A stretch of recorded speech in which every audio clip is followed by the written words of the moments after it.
I was also serenaded. I said there's no room for pedants on an afternoon quiz. It's Ranvir, it's time to reveal your Strictly makeover, my friend. 50 quid thrown in a drum roll. You've got to love the production. Laura and Ranvir? I didn't realise this. You've been doing some reminiscing, Ranvir? A decade ago this week, Laura and I started on Breakfast TV together.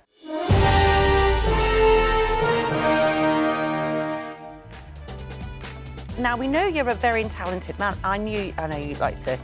You conduct orchestras, you bake.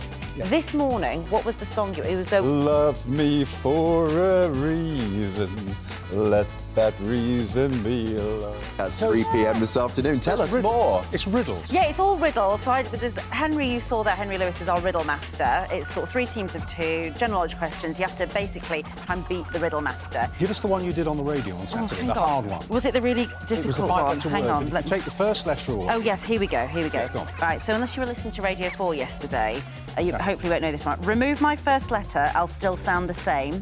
Remove my last letter, I'll still sound the same.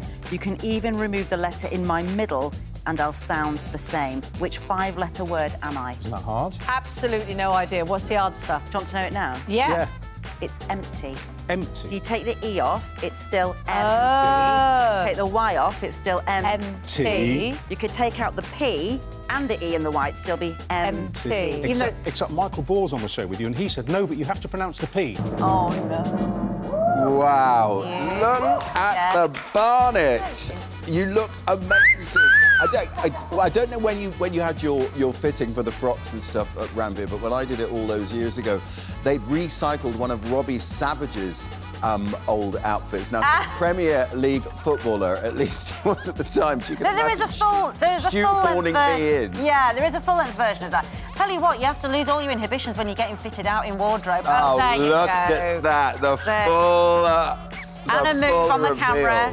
So it's 10 years ago. It's bizarre because it's gone like that, really. It's funny, isn't it? Although the tiredness speaks for itself.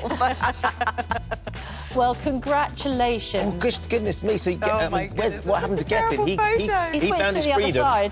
Gethin got released. Gethin? Gethin in the middle. Was Gethin at the... Oh, here's Ranvir. Got my perfect wig. My son is FaceTiming me whilst I'm on there. Oh, You're probably like, about busy women. Exactly. Sorry, I'm just going to have to answer my son now, just to see if everything's OK at home. You do that. Make sure everything is all right. Yes. Yeah, Nick, Do you want us to stay with you? No, it's fine. Breaking news. Breaking news. Mum, where's the peanut butter? Andrew talks about, taking the knee. Andrew Pearce, of course, he said he doesn't, what does it achieve? I would say this, that courage is contagious. Right? I am 43 years old. I am inspired by young black sportsmen half my age to speak in a way I haven't spoken before. That is incredible. That at any age you can be inspired by, and age is not a factor. Your job is not a factor. Whether you earn millions and millions of pounds a week is not a factor, right? All of those things are not a factor. The factor is that you can feel inspired by other people to be courageous in your own life and speak up in your own workplace, and that is what and it is what I find astonishing, sorry to go on, what I find astonishing is that the taking of the knee is the most peaceful of protests. Yeah. It is Gandhi-esque, it is peaceful, it is quiet, it is a simple moment. For it to cause such a provocation in people who don't like it tells you exactly why it should be done. Yeah. Right? It is riling exactly the right people, in my view. And it was interesting, I spoke to my son yesterday because it was obviously on the telly and he didn't know, I didn't know I was going to say it. It happened. So it was my responsibility to talk to him about it afterwards when I got home.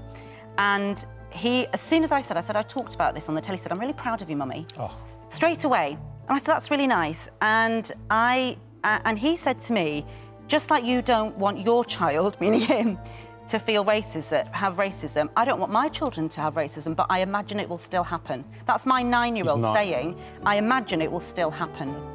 And that's why, it's all our responsibility, isn't it?